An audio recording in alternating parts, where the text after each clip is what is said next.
A pleasant day to everyone. May we now call on Dr. Jamil Zamir from the International Planned Parenthood Federation to start our webinar. Good morning, good afternoon, and good evening.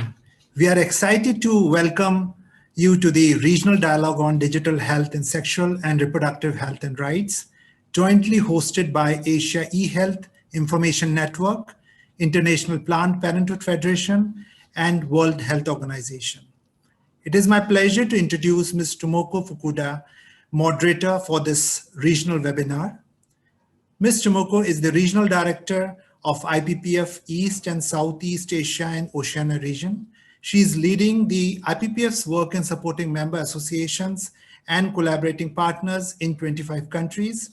Prior to joining IPPF, she was active in global health advocacy, particularly for SRHR in various networks and alliances, such as Japan CSO Network on Global Health, Asia Pacific Alliance on SRHR, Civil Society Engagement Mechanism for Universal Health Coverage.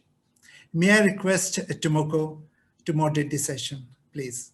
Thank you so much, Jamil, for that introduction, and a warm welcome from me too to all of you who have joined us today. I'm really excited to be opening this seminar on a really important topic for us today. Healthcare is increasingly being delivered through digital channels such as the internet, mobile phone messaging, social media, telemedicine. We are making use of mobile technology and ICT that has really advanced in recent years. And I think the outbreak of COVID has really pushed us into this area even further and accelerated the progress that we need to make, especially as we are now in lockdowns. We have been access to services have become difficult. We are having to physically distance from each other. More and more so, the importance of telemedicine, making use of digital technology to deliver SRHR services and information is becoming more crucial than ever. I think we all acknowledge that digital communication channels offer a wide coverage and allow messages to be targeted to particular groups or individuals. And it has a vast potential in helping us to deliver SRHR information and services, for example, to young people who may have had difficulty in accessing such information and services before. And we've found that, recent developments, if we make use of these technologies, we are able to provide STI testing at home. We're able to provide oral contraceptives to be ordered online and delivered to their doorsteps. There's a vast variety of things that have now coming up in our work, and it is becoming more and more progressive, and it is becoming very imminent and a very much important area for us to grasp and encompass into our work that we have today. In this webinar, so as Jamil has introduced, we have partnered with WHO, and we're very happy to have them with us today, who have been providing technical leadership in this area. We are also very honored to have partnered with the Asian eHealth Information Network, who is a network and a pool of health and IT professionals from South and Southeast Asia, who have also progressed a lot in this area of work. So in the next 1.5 hours that we have with you today, we have 4 objectives that we would like to achieve. First, we would like to unpack the digital health within the broader framework of health system strengthening and health programming, especially in terms of the challenges we face now with COVID-19. So we would like to introduce the WHO guidelines and tools on digital health readiness, planning, implementation, monitoring, and evaluation. So you will be able to hear from WHO about all the tools that are there and available for your use. Thirdly, we would like to share experiences on digital health and SRHR interventions. We will hear experiences from the Asia eHealth Information Network. We would also have opportunities to hear from IPPF member associations in India and the Philippines on their experiences. And finally, we would like to explore the areas of collaboration and partnership on digital health interventions. And we will have time towards the end for some question and answer. And I hope that this platform will become very useful for you in planning, in thinking about what you would like to do in the future, or to support you in implementing or evaluating that work that you have now. So I would like to go right on to our first presenter. Our first presenters come from WHO, the Geneva office. We have 3 speakers who will be providing us their insights today. I'm pleased to introduce to you Tigist, who is the technical officer at WHO Geneva. Her work focuses on the use of digital technologies to accelerate health system improvements and support RMNCAH. Within this role, she has coordinated a lot of research and design and impact of digital tools. And she has developed, WHO guidelines and digital interventions, which we will most probably hear from her today, like the classification of digital health interventions and digital investment implementation guides. We will also be hearing from Brianna, who is a consultant for the Department of Sexual and Reproductive Health and Research. She has been responsible for leading the development of document focused on best practices and lessons learned for digital health interventions focusing on young people. She has also worked on self-care interventions for SRHR through initiatives promoting and implementing WHO evidence-based guidelines in the countries. So we're very happy to have her with us also. And finally, I'd like to introduce Derek, who is the unit head of digital health capacity building and collaboration, also with WHO Geneva. He comes with 22 years of progressive experience in public health informatics, digital health literacy, digital health capacity building, and project management. Previously, he served as eHealth and eHealth technical officer for WHO in Africa, where he supported 47 countries with the adoption of eHealth strategies and eHealth solutions. So I'm very happy now to hand over the mic to Tigist, who will start off our presentation from WHO. So Tigist, over to you. Hi, thank you, Tomoko, and very honored to be here alongside colleagues. So I will start the presentation on behalf of Garrett Mell as well, who unfortunately is unable to join us due to a conflict at the last minute, but I will get us started. So as Tomoko introduced, there are quite a few objectives within this webinar, and within the scope of our presentation, we would really like to focus primarily on how to unpack some of the digital health resources and what digital health is within the broader framework, as well as introducing some of the WHO guidelines, tools, and assessments that are available in this space. One thing I'll just note is that there is a lot in this area from WHO and beyond. So this will just be scratching the surface as to what is currently available, and we'd be happy to direct people offline to further resources as well. So just to provide this kind of framing, that this is a very very high level snapshot of the ecosystem of different resources that are available in digital health. And not to mention that there's more that are even not developed by WHO that may be very specific to certain regions or certain use cases that may not be reflected on this diagram. But essentially to say that there's multiple phases of digital health planning and implementation, from knowing what the current maturity of the landscape is, assessing the enabling environment, to being able to understand what you currently have in place, being able to define what you would like in the future. So knowing what currently exists and how it would be optimized with digital systems.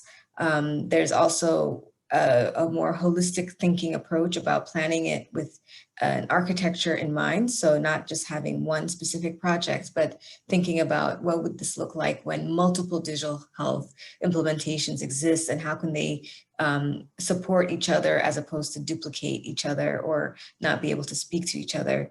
Then there's also the need of actually determining what goes into the digital system. So what are the health content? So for example, if you're developing at a very basic level, I'll say a text messaging system, you know, what will actually that content for the text messaging be like? Or if you're developing something like a medical record, what will be the clinical decisions that need to be incorporated into that system? And then there's also, as mentioned, the monitoring and evaluation, not just monitoring it for, not just evaluating it for impact and saying, did it work? But digital health really requires a very continuous process of assessing, you know, the different things along the way. Are people able to use the technology as intended? Is it working as intended? Is it stable? And quite a few other considerations around monitoring as well. And also being able to use the data that comes from these types of systems. And then there's also the implementing, maintaining, scaling, costing. And so just to say that there's a lot of different considerations when thinking about digital health. And so we've tried to map out some of the key resources that would fit along these different types of needs. And then there is a tool that I'll talk about in a few moments called the Digital Implementation Investment Guide. And this is something that really tries to bring in different aspects of this planning process within the tool, being able to direct readers to, okay, when it's time to do a landscape analysis, this is where you can go. When it's time to do some, you know, linking it with other tools and within a broader architectural framework, this is how you can approach it. And so just to say that that's our attempt to trying to be able to consolidate some of these types of resources that have been established in the field and continue to evolve as well. And within the scope of this presentation, we'll focus primarily on giving some examples of resources along some of these phases. There's other phases that are also very critical, but we just want to make sure that within the limited time that we have, that we're able to just kind of give a bird's eye view of some of these resources.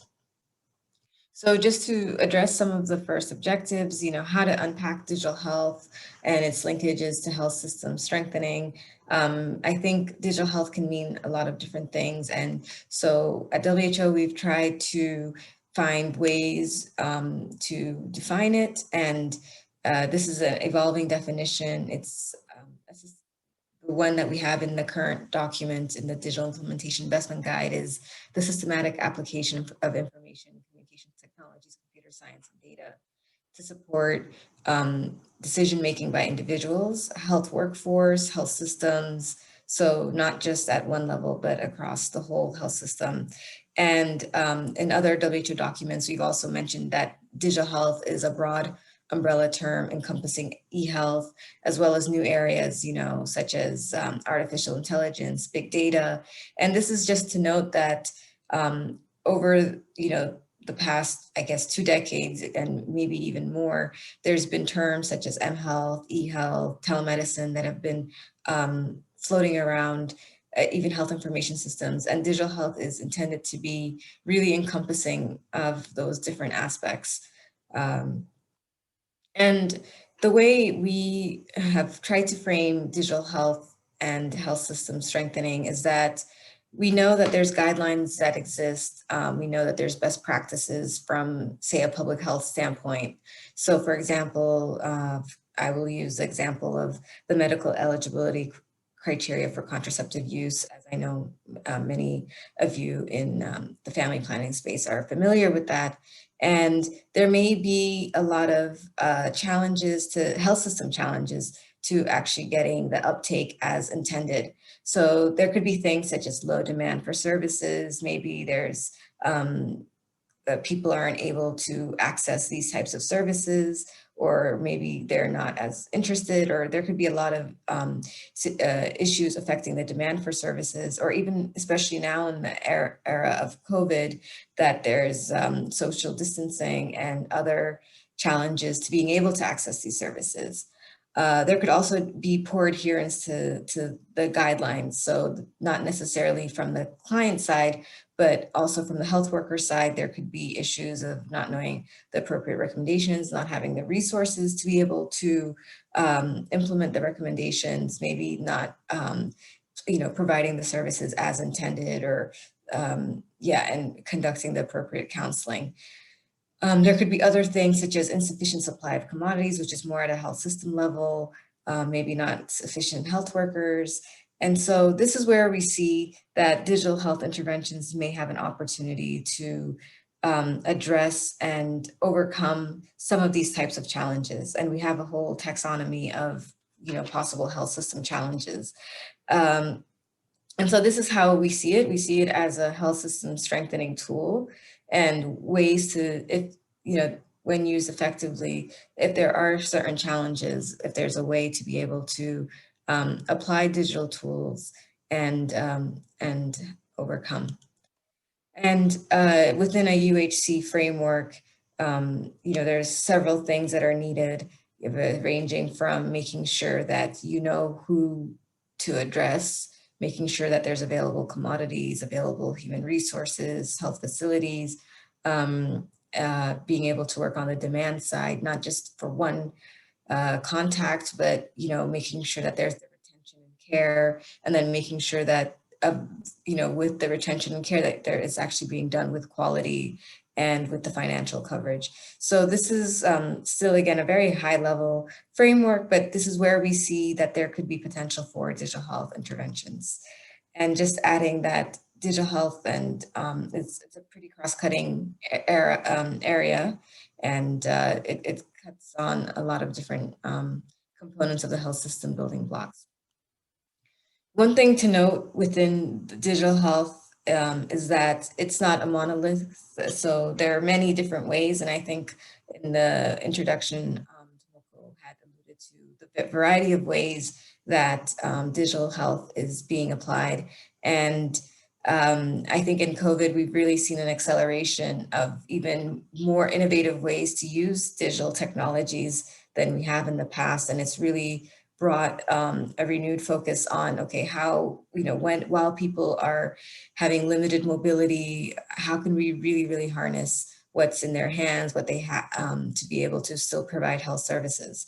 So knowing that there's a lot of different ways to talk about digital technologies, and a few years back, we tried to establish a classification scheme that could really maybe use more layman terms. We know that there were, in the informatics space and in other evolved parts of digital health, that there are terminologies, but that sometimes program people were not always able to access those resources or articulate them in the same way. So we tried to develop a shared language that hopefully could be accessible to both technologists, software developers, as well as to program people. So those that are working directly in service delivery.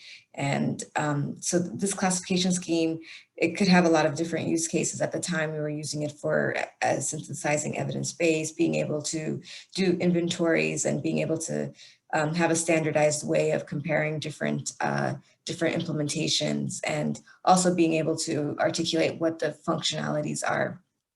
So just as a snapshot, we've divided it across clients. So, things that clients may be able to do. So sending reminders, transmitting information, alerts, peer groups for clients, personal health tracking, citizen-based reporting, supporting financial transactions, and also providing them with information. So on-demand information services, where this could also be in an app where they are able to look up information.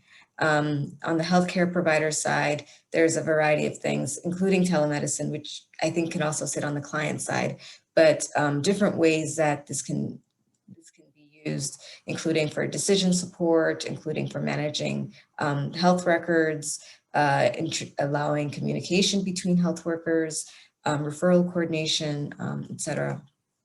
Then at the health system manager level, this is, there are things related to supply chain management and human resource management and being able to do civil registration, vital statistics, health financing. So these are some of the examples. And then just cross-cutting data services, which include things like data aggregation, visualizations, doing location mappings, and this actually sets the stage for some of the next points in digital health, including the artificial intelligence and being able to do machine learning through improved data services.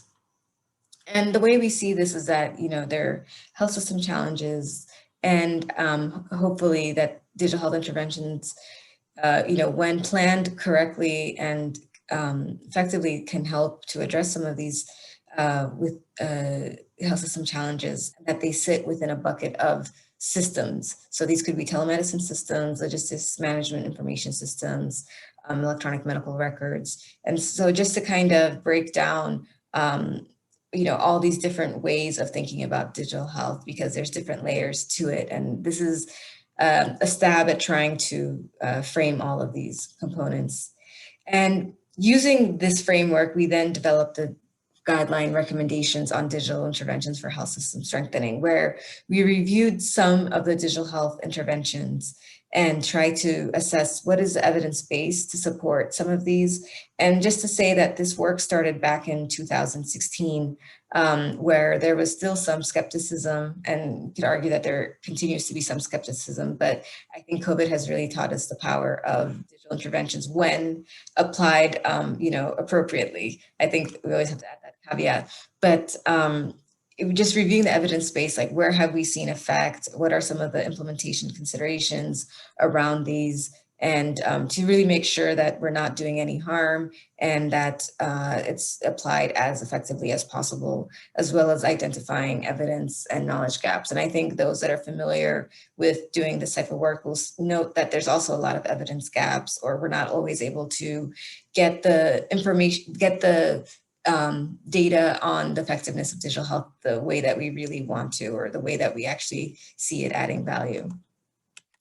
And just to say that, again, our ways of framing and unpacking digital health is that there's this foundational layer of leadership and governance, strategy and investment, standards and interoperability, legislation, policy, workforce, infrastructure that are absolutely critical to any type of implementation.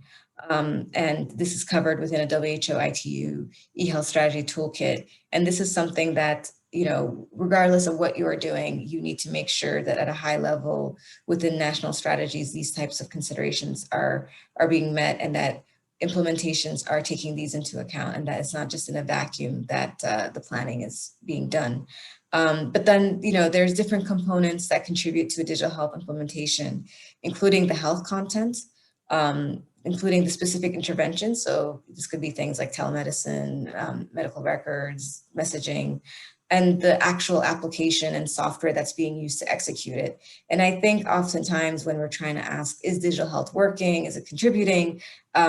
We're thinking about everything all together, when maybe what we need to make sure is, okay, is the health content really accurate? Because if you have poorly aligned health content, then you could also really have bad outcomes. Or is the intervention functioning as intended? So are people accessing the services on the digital platform as intended? And is that software really able to facilitate the actual intervention?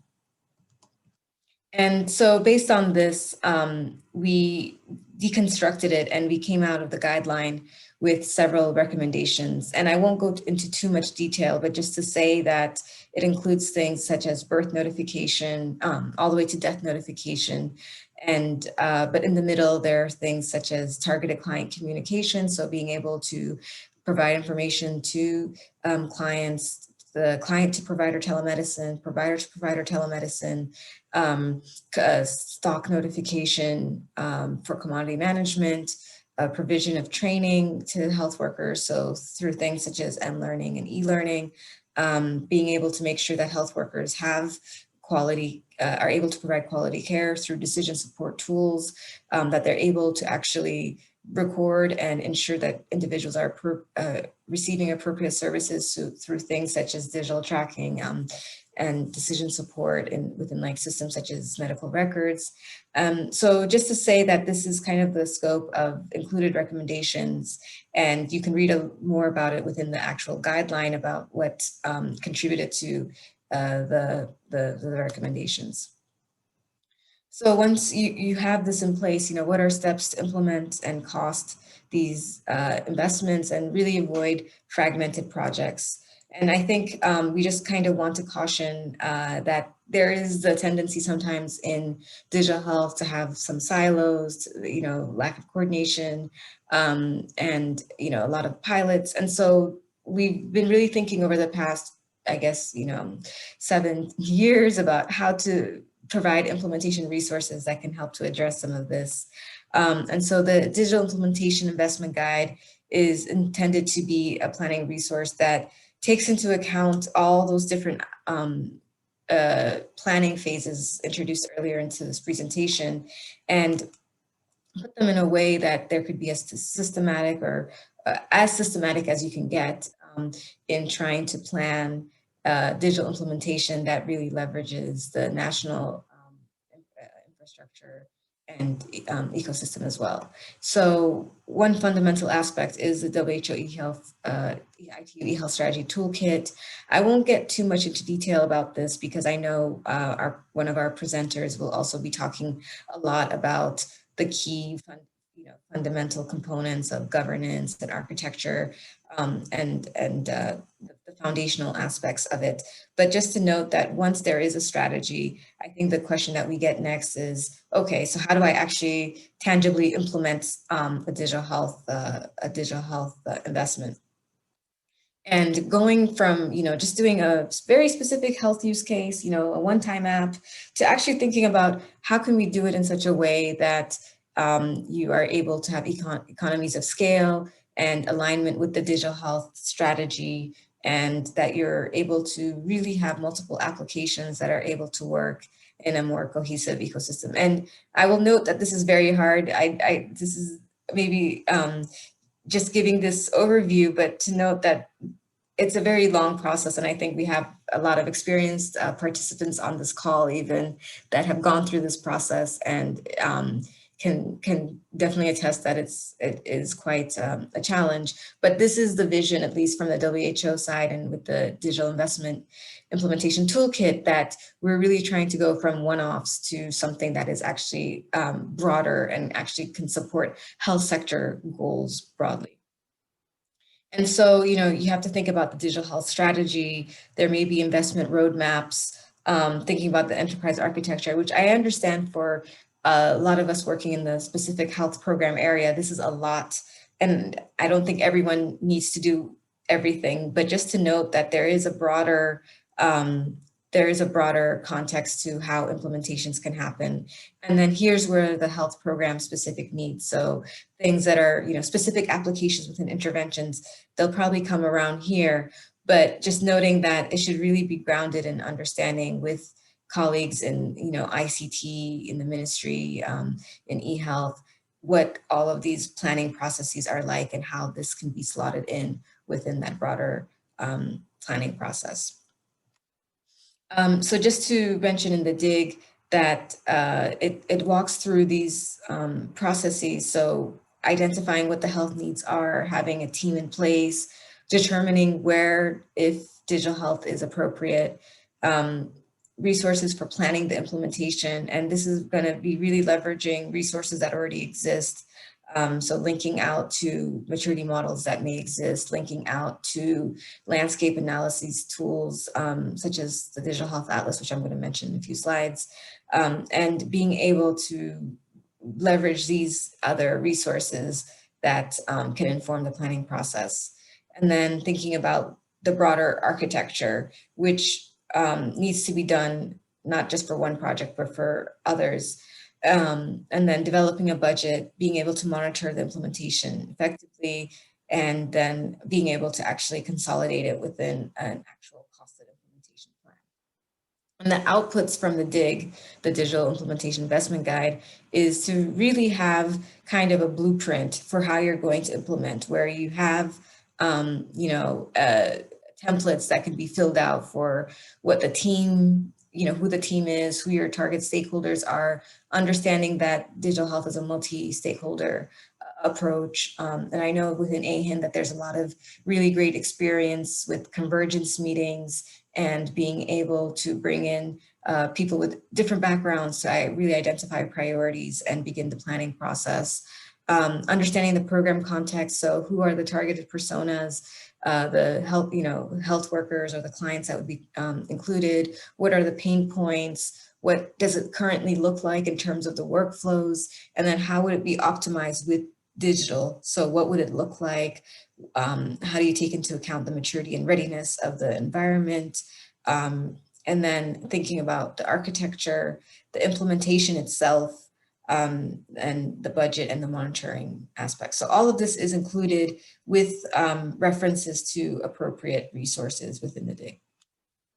And then lastly, just wanted to add on the aspect of the DIG that there's also a lot of annexes in terms of implementation considerations. So there's, checklists for software developers. There's also things related to the specific interventions in terms of considerations before deployment, linkages to additional resources related to specific interventions. So just to say that it is quite a comprehensive document, and we will be, with AeHIN and others, we will be doing a further deep dive, reflecting on people's experiences in implementation at a later point, actually in 2021, in early 2021. So I won't want to do too much here, but just to note that there'll be a lot more work, and with AeHIN we'll be supporting more dissemination and learnings from this. And before I hand it off to the next speaker, the last aspect that I think we were also asked to speak about is a tool about, how do you know what other things exist? And this is part of fundamental to assessing your current state and making sure that planning is being done in an informed way. So there's this tool called the Digital Health Atlas, in which it's an interactive landscaping tool. It's a global web platform for inventorying different digital health initiatives and intended to be a planning and coordination tool for supporting governance and new investments into digital health. So it allows people to add new projects, view projects at global and country level, be able to filter projects. And it's intended to just be able to provide that type of overview of what exists as the planning process is taking place. And there's many different ways of being able to look through the data, see, being able to filter by some of the categories that were mentioned earlier, and you can access it through this site called the digitalhealthatlas.org. You can also play around with it at a test site that is listed here. So with that, I think that was quite a lot of content. Could keep going on with additional resources, but I thought it might be easier to move on to another aspect of digital health planning, which is developing health content.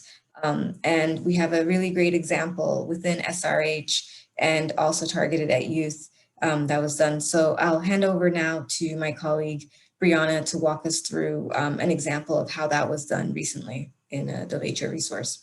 Over to you. Thanks so much, Tigist. Hi, everyone. My name is Brianna Lucido, and I'm delighted to be with you today to share the interagency framework and guidance on planning, developing, and implementing digital health interventions with and for young people. This guidance document was just launched 3 weeks ago, so it's right off the press and available now on the WHO website and the QR code on the slide, and I can also put it in the chat for those of you who want to access it. WHO led the development of this resource in collaboration with UNICEF, UNESCO, and UNFPA, in a response to the growing excitement around digital technologies, new social media platforms, and innovative ways to generate content and reach young people. As many of you know, the interest in digital technologies for young people is not new. The first generation of digital programs for youth started in the early 2000s and were largely targeted client communication interventions that focused on delivering sexual and reproductive health information. Thus, a lot of what we have learned about how to design youth-centered digital solutions well comes out of this era. And as this energy and enthusiasm in the field continues to grow, we recognize the importance of understanding insights from the field and from research on the first generation of these interventions in order to help build effective solutions with and for young people for the current and future eras.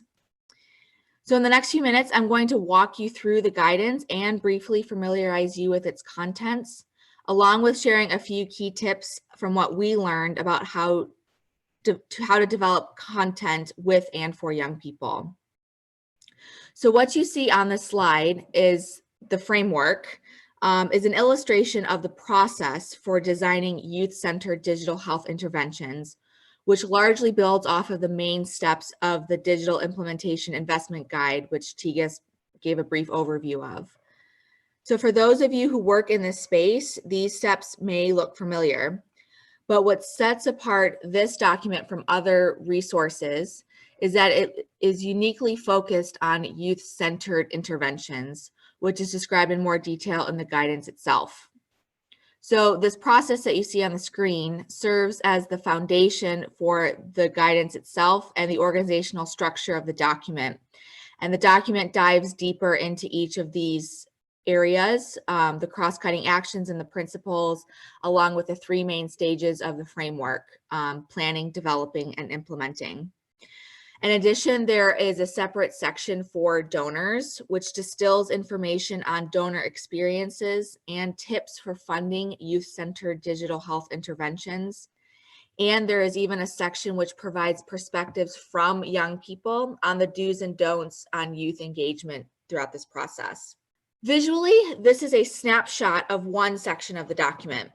Each section of the guidance is short, between 3 and 5 pages in length, which was done purposefully in order to make sure this was a user-friendly resource for readers. Each section follows a similar content structure, which is indicated on the slide with the yellow arrows, starting with an overview of the step and brief definitions, moving to current practices, showcasing key tips and warnings to be aware of during each step, and a list of additional resources which contain further explanation or insight on how to carry out that step. Additionally, within each section and sprinkled throughout the guidance, there are case studies which demonstrate how key ideas within each section have been put into practice. The purpose of this document is to help health intervention designers, developers, and implementers, researchers, and funders thoughtfully plan, develop, and implement effective youth-centered digital health interventions. So for those of you who are new to this space, it should serve as a start to finish quick read for how to sustainably and responsibly develop these interventions. And for those of you who are not new to this space, for whatever stage of the development process that you're at, this document can serve as a repository of resources that you can refer to. It is a complement to the broader WHO digital health resources and should be used alongside these and other documents rather than a standalone document.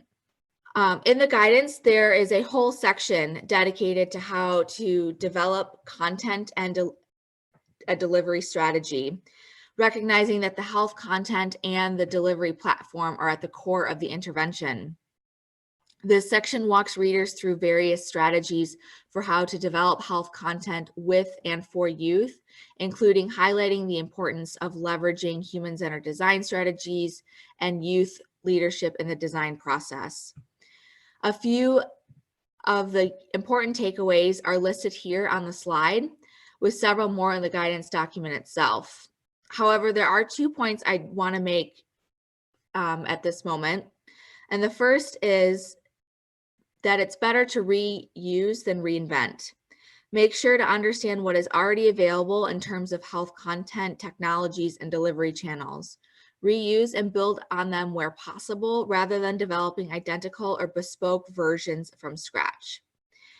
Secondly, developing content and the intervention itself should be a youth-driven process. They are the experts on what health information young people need and what technology young people are using.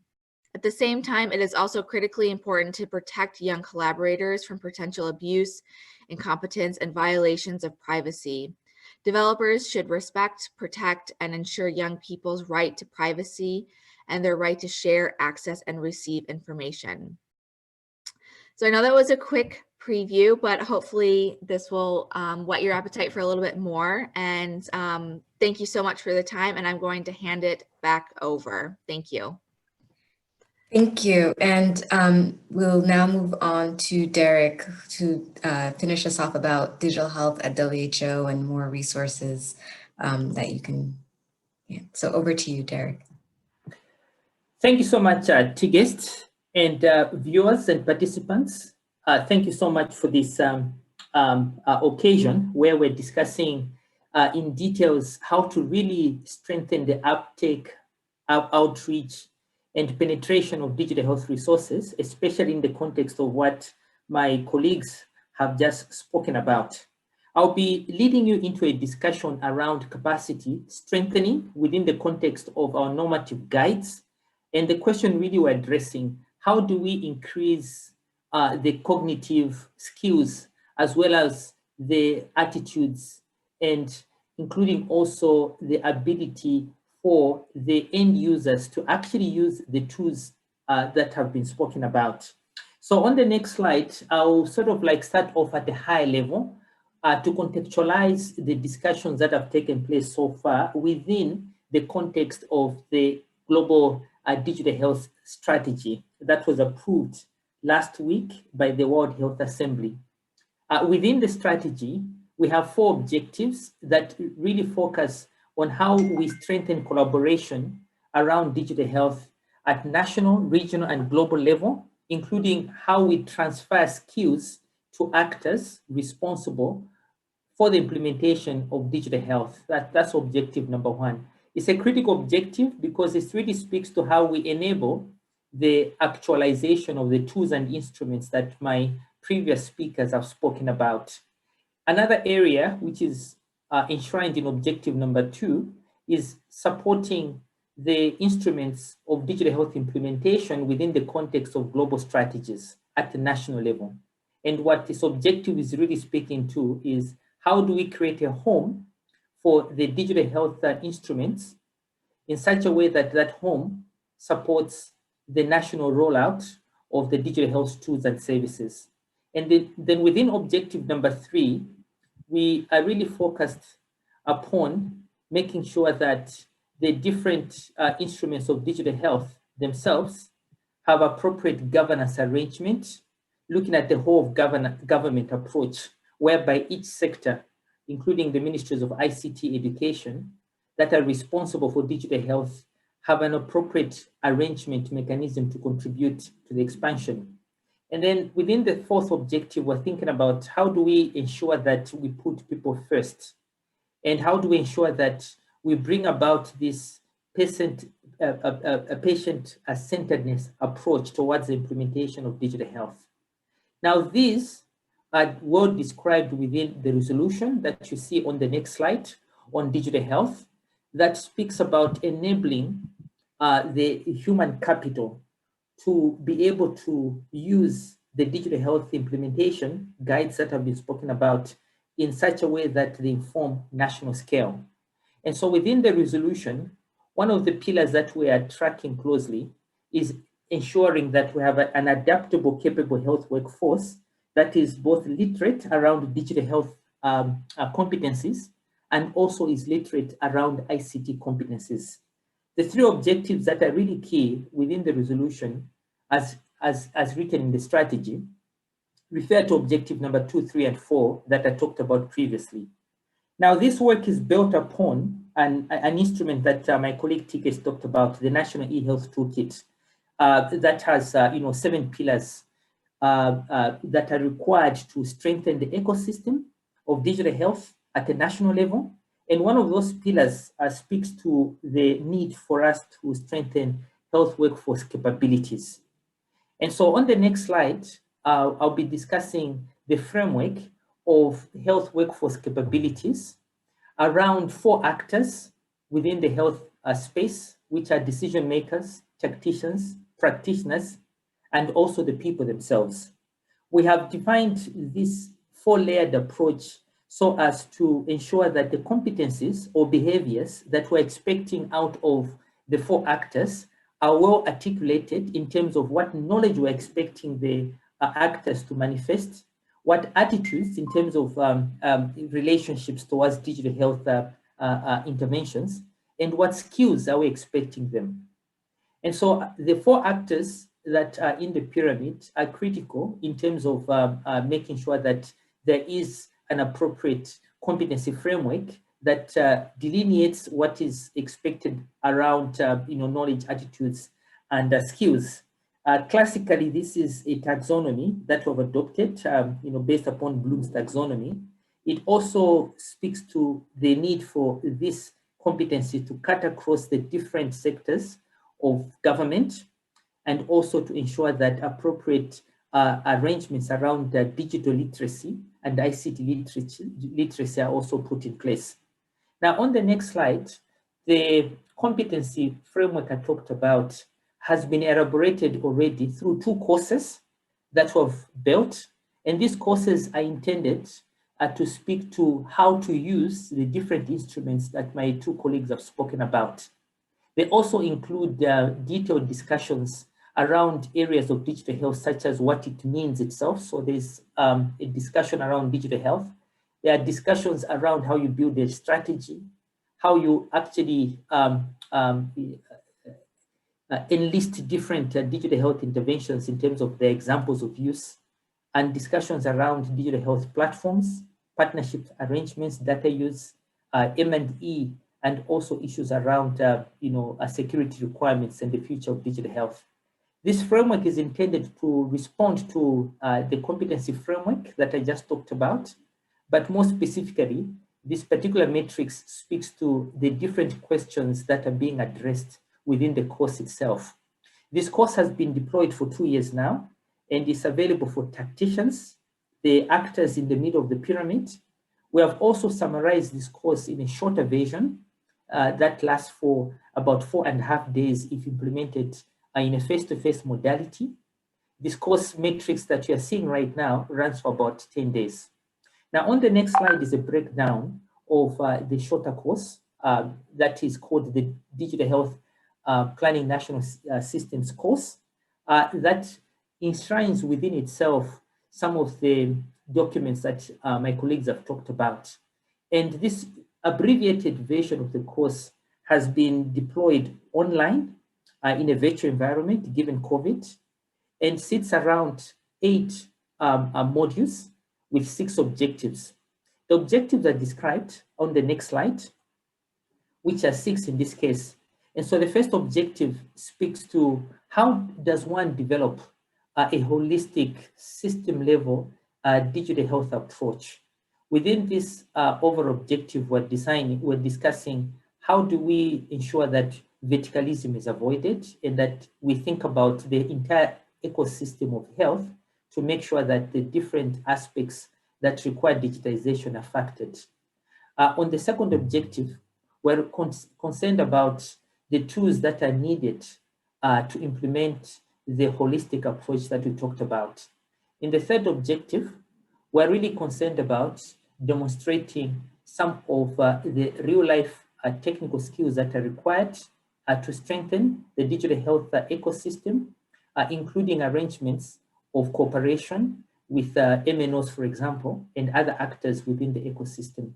In the fourth objective, we're concerned about how do we actually build actors that are able to lead the implementation of a digital system, including making sure that the actual delivery of digital health is more holistic, country-led, and responds to the national strategy.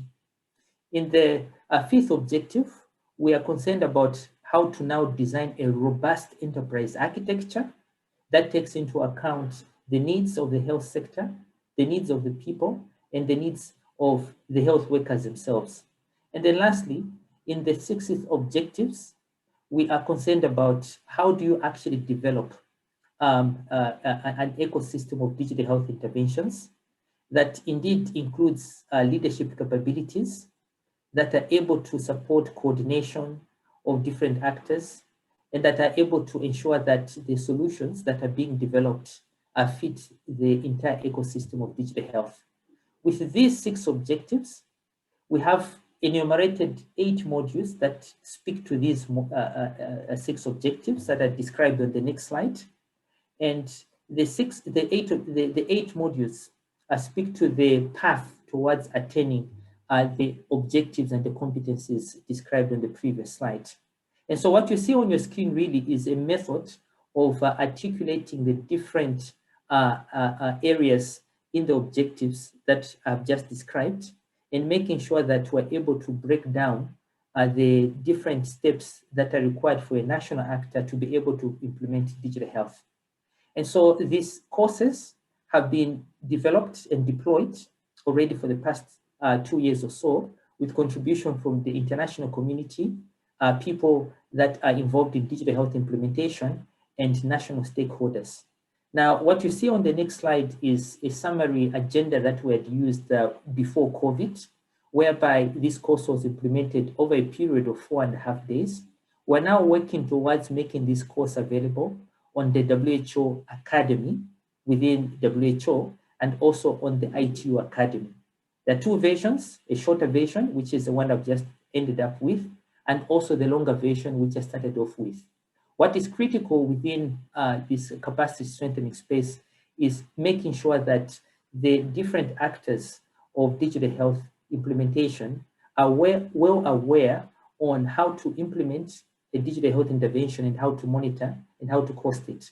And so these courses are a means to make sure that we have a common language and that there's capacity development opportunities to ensure that we're transmitting the appropriate knowledge transfer that is embedded in these tools and components that my colleagues have talked about.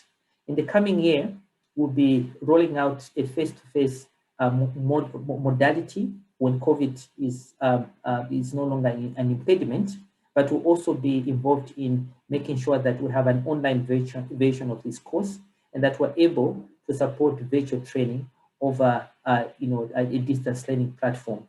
We'll also be designing future courses that speak to health workers and decision makers. I'll end the presentation at this point and happy to take any further questions. Thank you so much, Tigist, Brianna, and Derek, for that wealth and vast knowledge and information that has been shared with us. I'm really sorry we couldn't give you more time to unpack all of this information for us, but I think you've given us a good snapshot of all the tools that are available there, the guidelines and the capacity building courses that we can make use of. And thank you so much for giving us an opportunity to learn. I'd like to introduce our next speaker, who is Dr. Fazila, who is a board member of the Asia eHealth Information Network. Dr. Fazila comes with over 25 experience in health, working with the Ministry of Health in Malaysia. She's the Senior Deputy Director of the Planning Division. She has held various leadership roles in Telehealth Division, Planning Division, the Medical Development Division, and the Selayang Hospital, which was Malaysia's first digital hospital. A significant portion of her career has been in policy and strategy for health system transformation agenda and project management, mainly for hospital information systems. She currently leads the National EMR and Lifetime Health Record Project. Additionally, she drives policy and regulatory framework development in digital health innovation. So I'm very pleased to introduce Dr. Fazila to all of you, and I hand over the mic to you. Thank you. Thank you very much for your kind introduction. A very good afternoon to everyone. And my name is Fazila. I'm from the Ministry of Health Malaysia and also the General Counsel of the Asia eHealth Information Network. So today my presentation will be on collaborative network in digital health and what is the role of AeHIN. If you see, our motto is when we help friends, friends will help us. And I hope this presentation will address the objective of number 4 of this webinar, which is to explore the area of collaboration and partnership in digital health. AeHIN is actually initiated by WHO in 2011, and some of our WHO colleagues are online today. We are very thankful to them. We are actually a pool of health and health IT professionals from South and Southeast Asia, and we are committed to promote better use of ICT to achieve better health. So if you see the picture here, from our first AeHIN AGM in 2012 in Bangkok to our 6th one in Colombo in 2018. We have a gap year of 2019 and 2020, and we are hoping to have in early January our 7th AGM. As of November 2020, we have about 1,375 professionals in eHealth, in in health information systems, CRVS, and across 69 countries. And we have more than 21 over partners, development partners, and also implementing partners. And some of them are there if you see on the slide for who's really with us along the way. There are 4 strategic areas that the network plays a role. One is we promote standards and interoperability within and across countries. We build capacity for eHealth, health information system, and CBRS.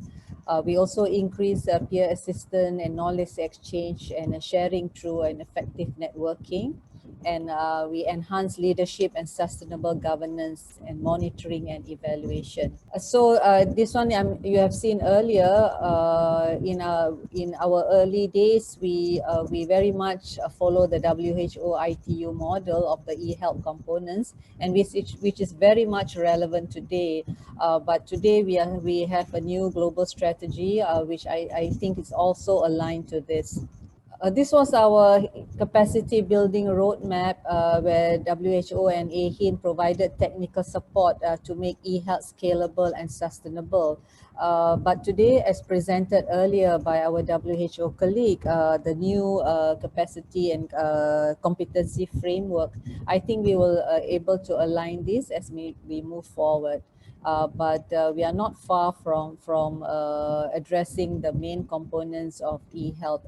For example, leadership, scalability, interoperability plays a big role, information exchange, cybersecurity, and so forth. Around 2015, we had a lot of we had our meeting, and we realized there were some key messages that kept on emerging in all our AeHIN meetings and conferences. So we came up with the GAPS framework, Mind the Gaps, of the 4 main principles: governance, architecture, program management, and standards and interoperability. These are some, so this is the GAPS framework, where governance, we are talking about to be governed by the highest accountable officials. Architecture is we need a clear blueprint, and as presented earlier also, enterprise architecture is very important. People and program management is important, especially in capacity building and working together.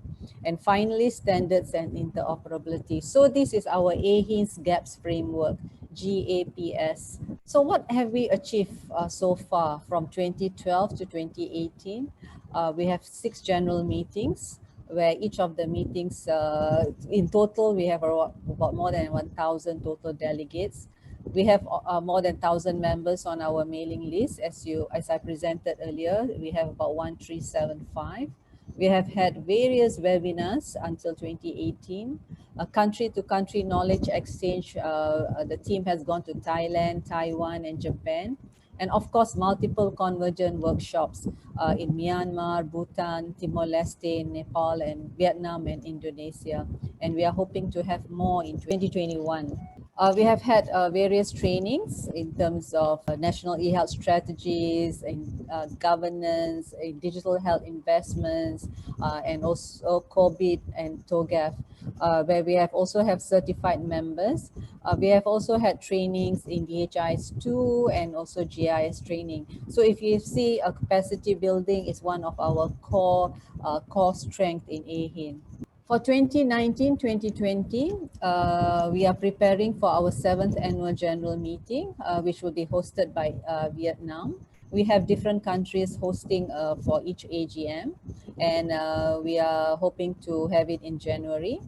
And we have already had various training programs and workshops in 2019-2020, from Prince2 to FIRE, and also big data and EA workshop.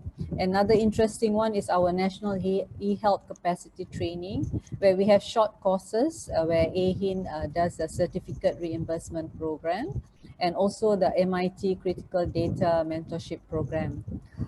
Since June 2019 to September this year, we have had 49 webinars and 6 COVID-19 webinars for this year. We also our members participate in international events, in MedInfo, in SNOMED City, and also a Global Digital Health Forum in the States, and the Vietnam Quality Drug Conference. These are some of our moments. If you see, it's actually a great network, and where friends helps friends. And these are some of the things that we have done since 2018 to 2020. And the network is growing, and we really hope to grow further. What is it that we want to achieve, and how we can work with IPPF? So we would like to have a stronger network, interregional network with other networks like the Pacific networks and African networks in digital health. Of course, more peer-to-peer knowledge exchange, training in mind and fill the gaps, national eHealth capacity building. And it's quite interesting to see the modules that was presented earlier. Perhaps we can work together to bring this to this region. Convergent workshops, and also certification training and AeHIN webinars. And we like to have collaboration and knowledge creation and publication in the areas of data analytics, blockchain, big data, and AI for healthcare. These are all the emerging technologies and the game changers for healthcare. So finally, I hope everyone will save the date for this, our 7th AeHIN AGM, where our focus will be digital health experiences in Asia, more of a response to our COVID-19. It will be a mix of pre-recorded and live sessions, a month long, where we'll have it 2 hourly on Thursdays for the whole of January 20. Sorry, there's an error here for 2021. It will have country dialogues, partnership, business meeting, network of networks, and marketplace. So I hope you'll save the date, and we hope to see you on this platform. So with that, thank you very much, and I hope AeHIN will be able to partner with IPPF in bringing and promoting sexual and reproductive health forward. Thank you. Thank you so much, Dr. Fazilia, for introducing AeHIN and also the vast activities that you are doing in bringing people together in this area of work. I'm happy to introduce to you now our next speaker, Jai, who is the Senior Manager of Healthcare Information Technology and Telehealth in India. So he works in this trust where it runs 5 hospitals that have been providing secondary, tertiary, and rural outreach healthcare services completely free of charge for all patients. And his core area of work and expertise has been towards planning, procurement, and implementation of web-based enterprise hospital information systems, picture archiving, and communication systems for medical imaging, telemedicine, teleeducation, and web portal for chronic disease management.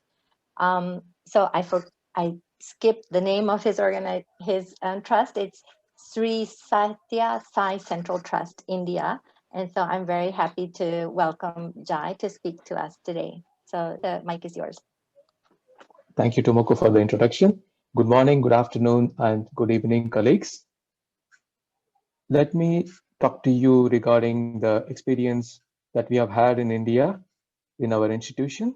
This is regarding a telehealth experience that we have implemented for the last 13 years or so in our charitable hospitals.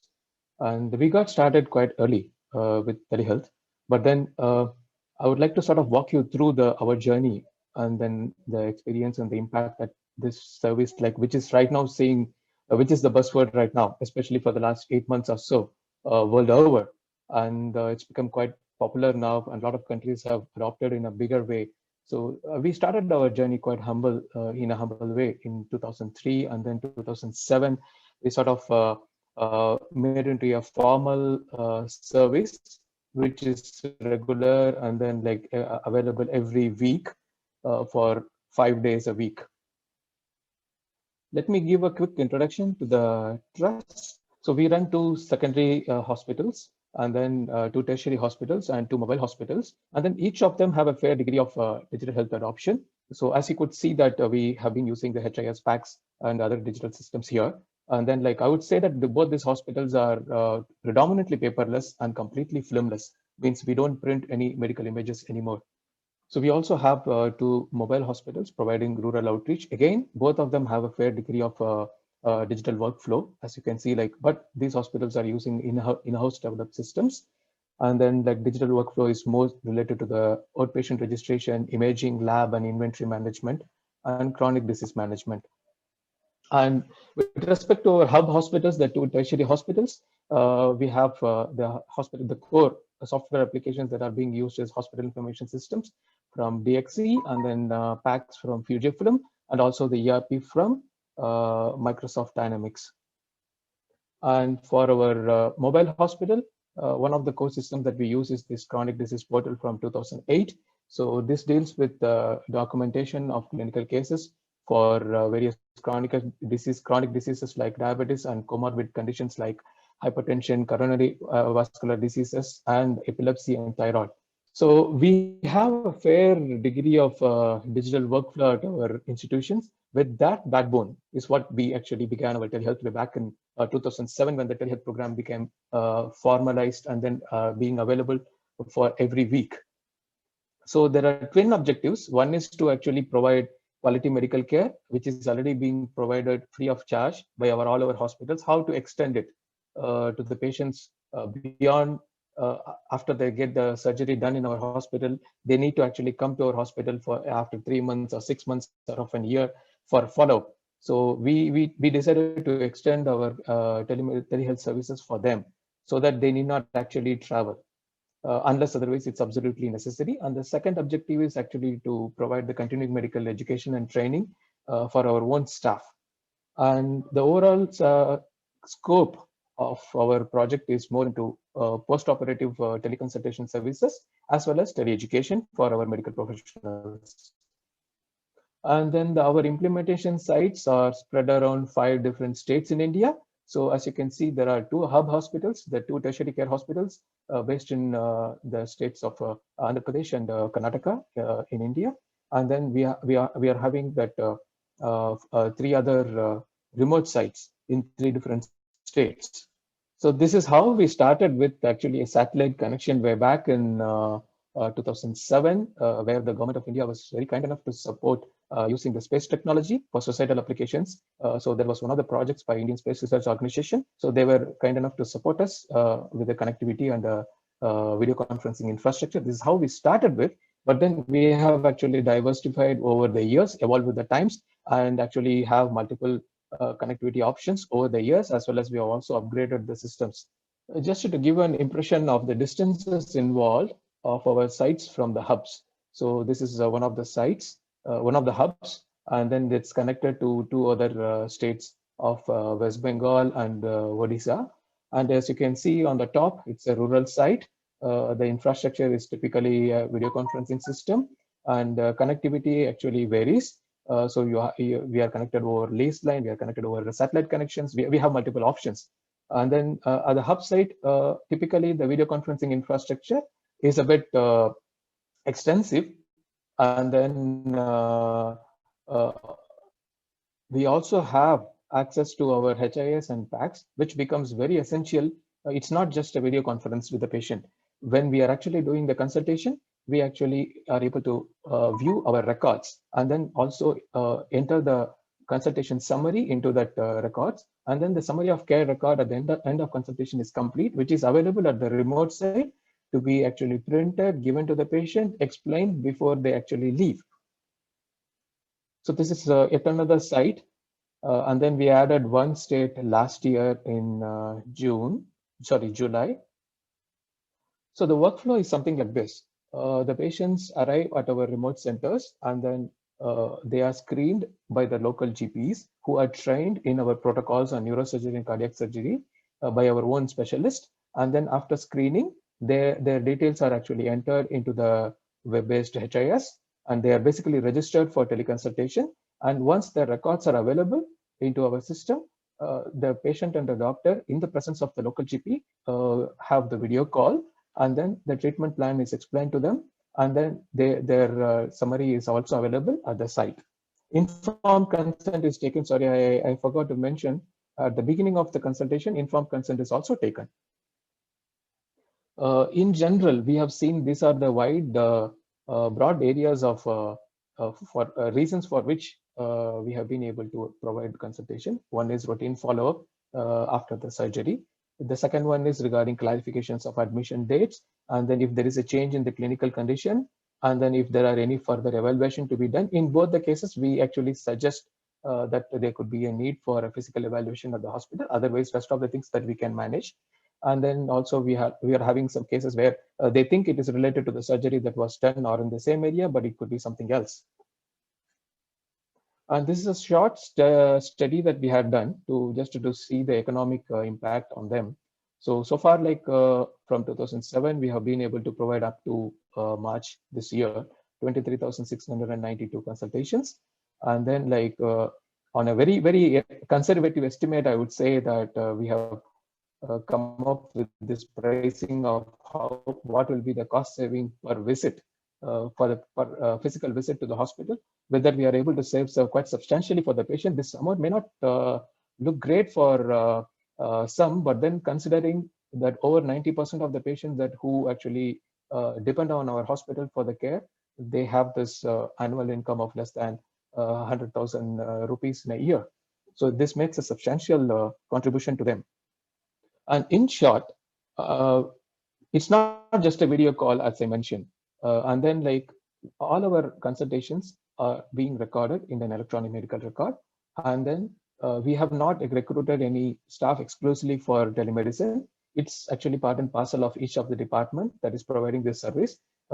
Every day of consultation, the department has a roster, and one of the consultants is put on the roster to do this teleconsultation.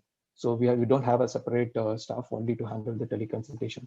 And then I would suggest that this is one of the very important reasons why we have been actually very successful in the last 13 years, that is involvement of the local physician. Because all said and done that we need to have their support to have the local follow-up. As well as India, there are multiple languages that are spoken. So sometimes it is best to have the local physician to explain the condition in their own local languages. And then keeping in with the mission of our trust, all these services are provided completely free of charge to all patients.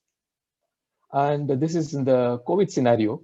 So far that March 2020 till then, we were able to reach out to our patients via video consultations. Then came this problem during this lockdowns where patients were not able to actually travel to our telemedicine centers where this video conferencing infrastructure is established and it's available. So we actually extended our service via cloud telephony with an associate. And this is again a free app that has been developed. It's known as Health for All. That functions as a simple EHR over cloud. And also we have taken a subscription-based cloud telephony service, which we have integrated. So there are volunteers. The volunteers need not always be health workers, but they could be teachers and professionals like engineers. A lot of them actually volunteer to be available to help patients from their own states. So we have come up with this particular cloud telehealth solution. With this, we are able to actually reach out beyond the routine post-surgery consultations that we were doing. As you can see that we also have ophthalmology, pediatrics, dermatology, OBG, ENT, and orthopedics.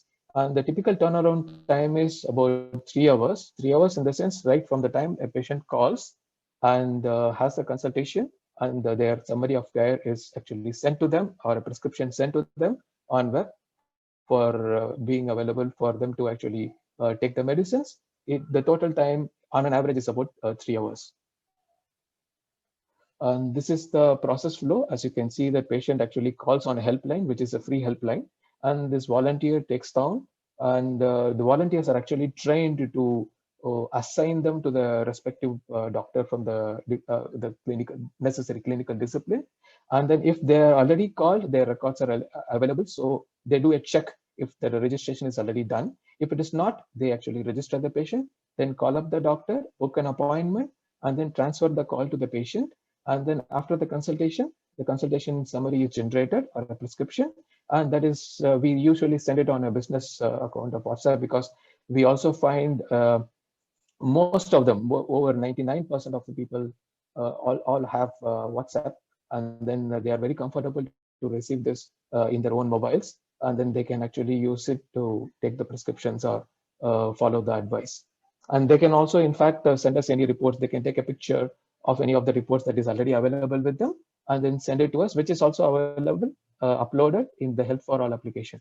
So this is my short presentation. I would be glad to take the questions at the end. Thank you very much. Thank you, Jai. That was really informative, and thank you for bringing us down into the service delivery settings and giving us an idea of how digital health and technology is making it possible for you to deliver services across a vast and wide geographic area. Thank you so much for that. I go to our last two presenters who are coming from member associations of IPPF in India and in the Philippines.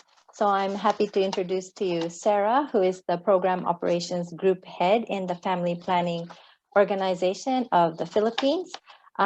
She is a registered nurse and is currently the Program Operations Group Head of FPOP. And so I'm very happy to welcome her here.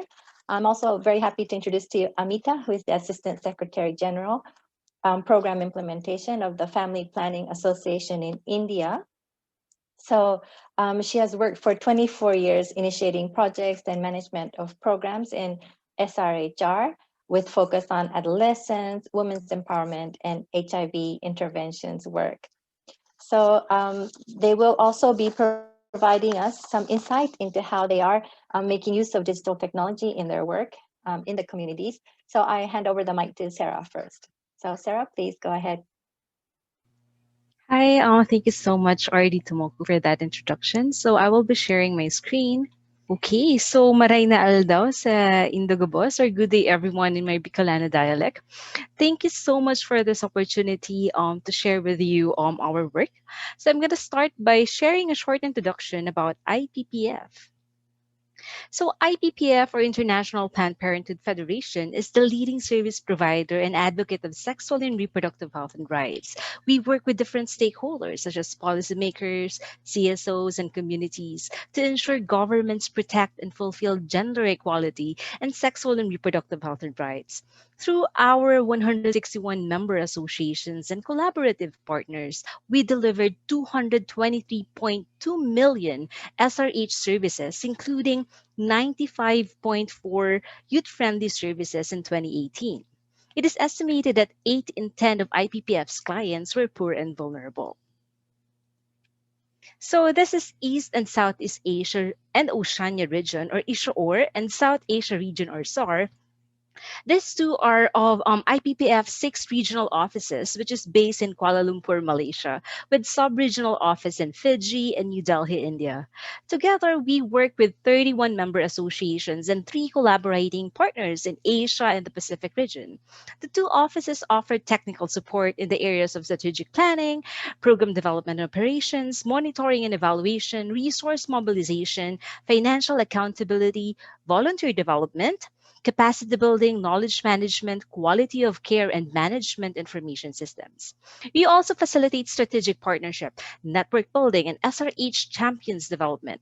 Our member associations provide sexual and reproductive health services through integrated approach like linking HIV and STI, contraceptive services, MCH, gynecological SGBV care, through 23,611 service delivery points in 34 countries. Our mandate includes specific focus on young people and the underserved populations. So this slide provides comprehensive picture of total SRH services delivered by ISHOR and SARO, MAs who have majorly contributed to the SRH services. So as you can see, there are 60.6 million total SRH services delivered in 2019 to 23,611 service delivery points. So contraceptive services, which is 30%, stunts major services. For the other non-contraceptive SRH services in overall has made progress, especially for HIV-related services and gynecology services. So on this slide, this is our digital health intervention activity. So it involves e-learning courses on a range of topics covering cervical screening, contraception, STIs, and general sexual and reproductive health for teachers, nurses, midwives, and doctors. And trainings and meetings happen through Skype, Go Meeting, Zoom webinars. Second, this would be the sexuality education training suitable for teachers and support staff, guidance counselors, school nurses, carers, social workers, and other working with young people. So IPPF has this in Australia, Hong Kong, China, and Cambodia. Third, the use of messaging technology to reach key affected population to provide information, including regular updates, frequently asked questions, link to online educational resources, and location of clinics. So here, young people receive general and SRHR information through social media channels, example on Facebook, Instagram, and Line, etc. and other platforms. We have this in Thailand, Cambodia, Indonesia, Philippines, Vietnam, New Zealand, and Australia. Further, in Australia, there is a prevention and early intervention, including health promotion activities managed through eHealth systems, and this is disseminated electronically.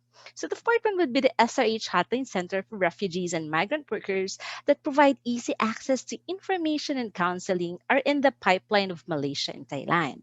So Happy Life Contact Center is a joint venture with ICTA that provides SRH information and counseling services to individuals using multiple telecommunication platforms like telephone, Skype, chat, email, etc. So here, trained health providers provide services to the clients who access the center for free of charge while maintaining privacy and confidentiality. This one is really a highlight in Sri Lanka.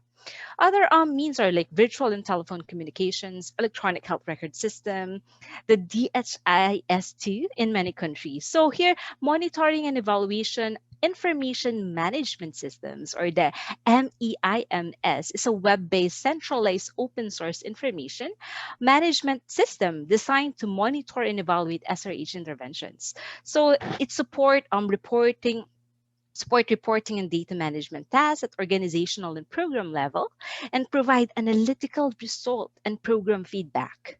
All units and projects feed data into the MEIMS, including clinic level data, service statistics, and data on behavioral change and educational interventions. So here, reports can be generated automatically.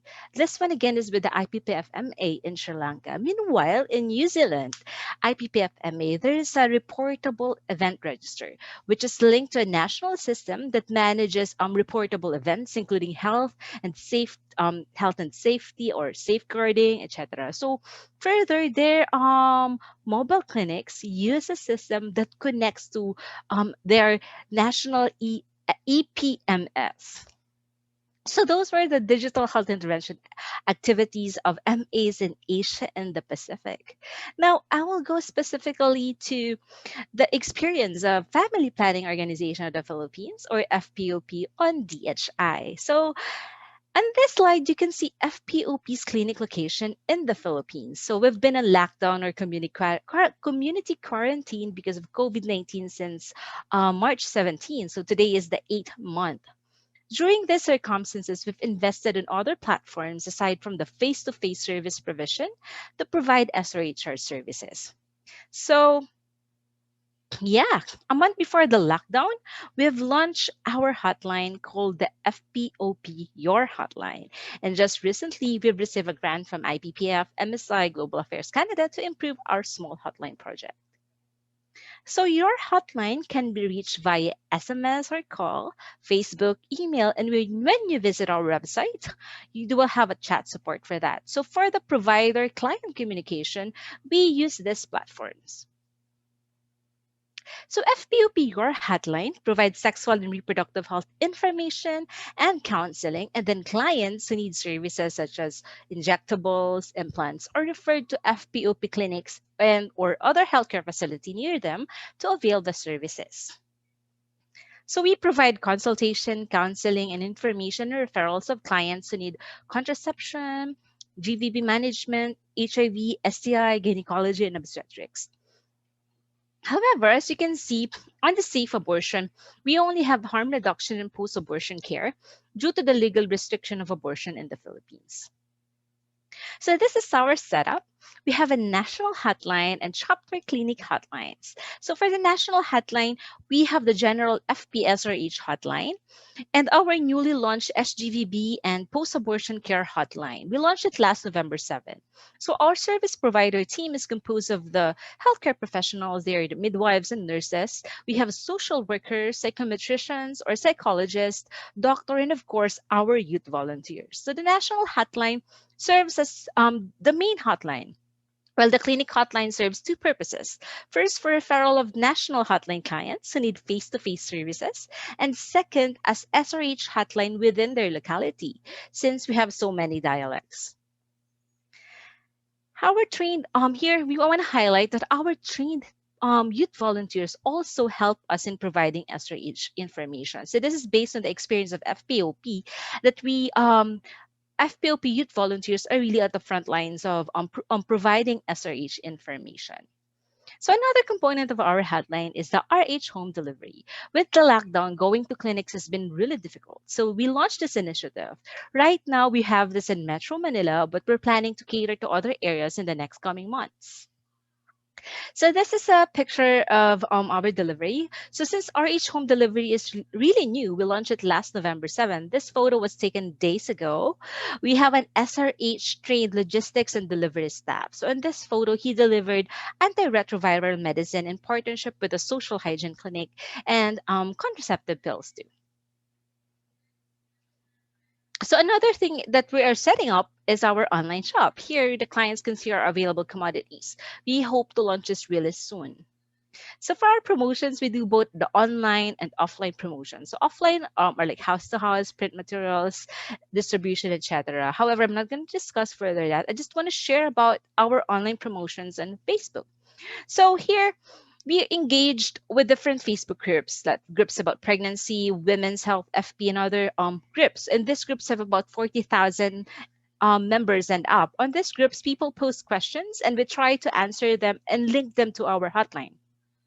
The approach is more like peer-to-peer. The tone, instead of a nurse provider tone, we try to speak on this Facebook group like a friend or sis, because people right now, rely more on peer reviews. So as we engage with them, we move the conversation to a one-on-one setup through personal messaging and inform that she can have a consultation about this. And, most of them grab it. So this is our stats. Our hotline is really new. So on our from July to September 2020, with our one hotline and one hotline provider, the general FPSRH hotline, we were able to reach 2,087 clients. It's for 3 months. So indeed, digital health interventions are really promising. So I think that's all. Thank you so much. I'll now turn over to Dr. Amita of FPA India to present about India's experience. Good afternoon, everyone. Thank you so much, Sarah. So my presentation would largely be around, I'll be touching upon some of these points. Basically, I'll be looking at telemedicine. Then during COVID, as was mentioned by the previous speakers as well, that this has given us an opportunity to strengthen our work with digital interventions. Virtual training with staff and let's say the grassroots workers, webinars, setting up a national SRH helpline, and of course the CSC e-learning sessions. Yeah, just to give you a little context that telemedicine in India, what does it really kind of say and where our limitations arise? That telemedicine can only be done by a registered medical practitioners and not by any nurse or any abortion coordinator. Cannot be used for surgical and invasive procedures. And medicine, the list for e-prescriptions is expanded. However, medical abortion pills are missing from that list. So why did FPI choose telemedicine? Of course, as we would all understand, it's timely and faster access to services that may not otherwise be available, primarily because of geographical distances and limited resources. So people would be spending money for traveling. So this could be a limitation. And of course, it is effective, low-cost medium of service delivery, and has been most suitable in the current pandemic and the consequent lockdown. So you can provide a number of services can be provided through telemedicine. The number of the mobile phone users is high in India. Need for quick solutions to reach out to clients, particularly during the current pandemic and the consequent lockdown. And service providers were willing to share their personal numbers. So this was some of the reasons which kind of set the context for us to start off with telemedicine services. So some of these steps I would like to quickly take you through. Before initiating telemedicine, we had to kind of develop our own guidelines basis the Government of India guidelines. We had to take the consent of the providers to share their own personal contact numbers. And we had to develop a resource bank. And this was basically of the multiple languages that are available in our country. And we had to have the numbers of the counselors and the doctors, both. So we developed a resource bank. And lastly, we had to make those numbers, mobile phone numbers, available or popular in the communities for them to be able, for the community to be able to call back to kind of seek any clarifications or have any consultations. So now when we say telemedicine, of course, my previous speaker has given the complete gamut of work what's being done under telemedicine, but in our context is slightly limited. So we were basically looking in terms of extending telecounseling services, teleconsultation services, and prescription for medicines and drugs which are listed only by the Government of India in the telemedicine guidelines. Of course, we have been doing telemedicine, tele-follow-ups for medical method of abortion follow-up services. And there were 4 essential SRS services that we have been able to include. One is on contraceptive services, excluding IUDs and surgical, basically to look at supply and resupply by the community-based distributors and the link workers. Safe abortion counseling and follow-up services, antenatal care counseling particularly, and gender-based violence screening and counseling and referral services. So these were basically the 4 essential SRS services that we have been able to kind of provide through the telemedicine and telecounseling services. And particularly looking at the COVID services this year, from March to October, we have had about 38,000 plus clients who have availed of telemedicine facilities, either for counseling or for telephonic follow-up. And 6,000 plus clients have been tele-screened for COVID, and 2,000 plus have been referred to the government facilities for further help and support. Now, we have also been able to develop an app, what we call as the COVID Nirikshak app. And Nirikshak, if you have a translation in English, it kind of means COVID Inspector. Now, this is a screening and a referral app which is used primarily at the entrance of the static clinics. So FPI has static clinics as well as outreach sessions, but this is limited to only the static clinics. And this we initiated during the COVID times, obviously. And we had an agency in the US who has done this for us pro bono. This helps us to record the thermal screening, and it is a symptom-based screening, contact screening. There's an algorithm to decide if the person is COVID suspect.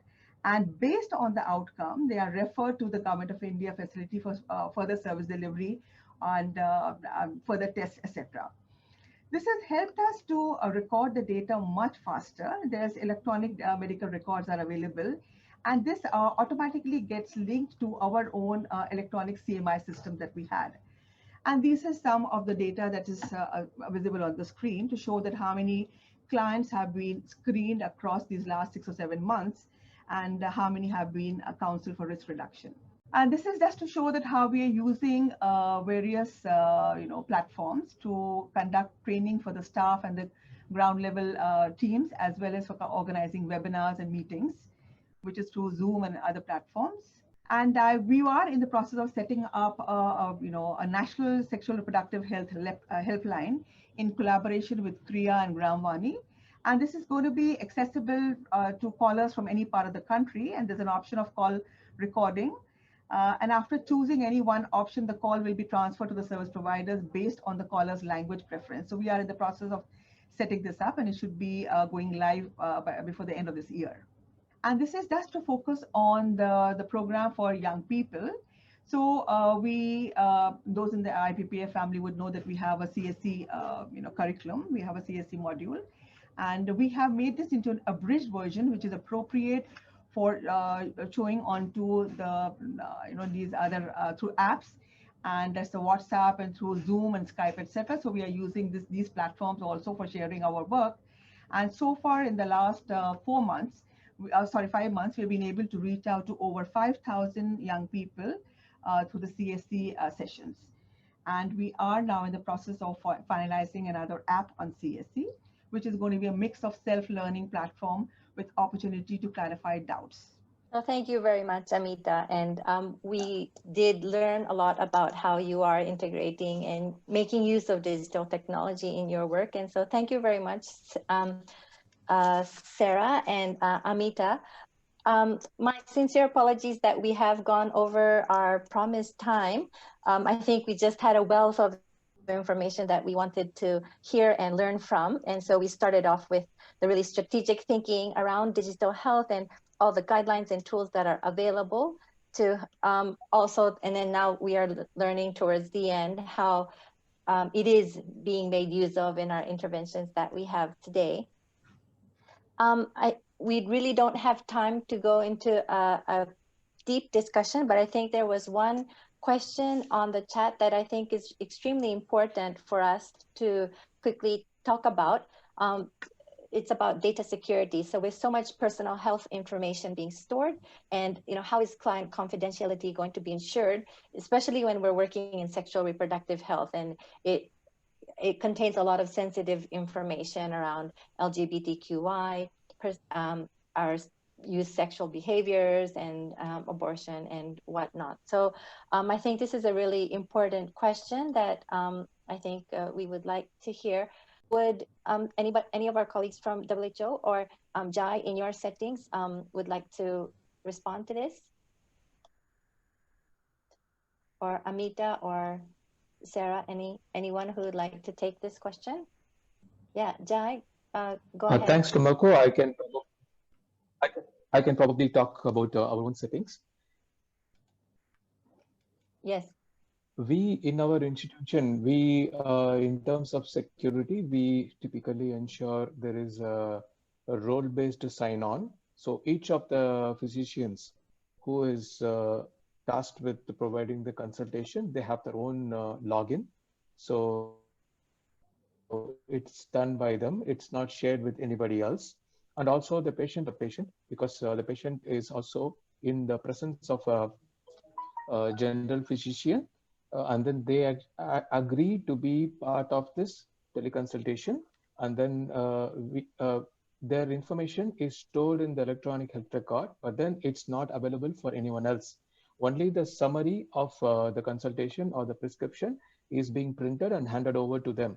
So otherwise, like no one else apart from the patient or the treating doctor has any access to the patient records.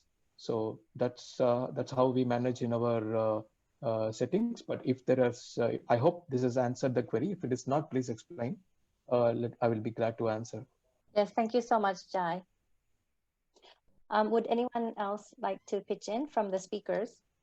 I think it's a very important and a question that I think will be around with us when we want to launch into anything related to digital health. And thank you for raising that question.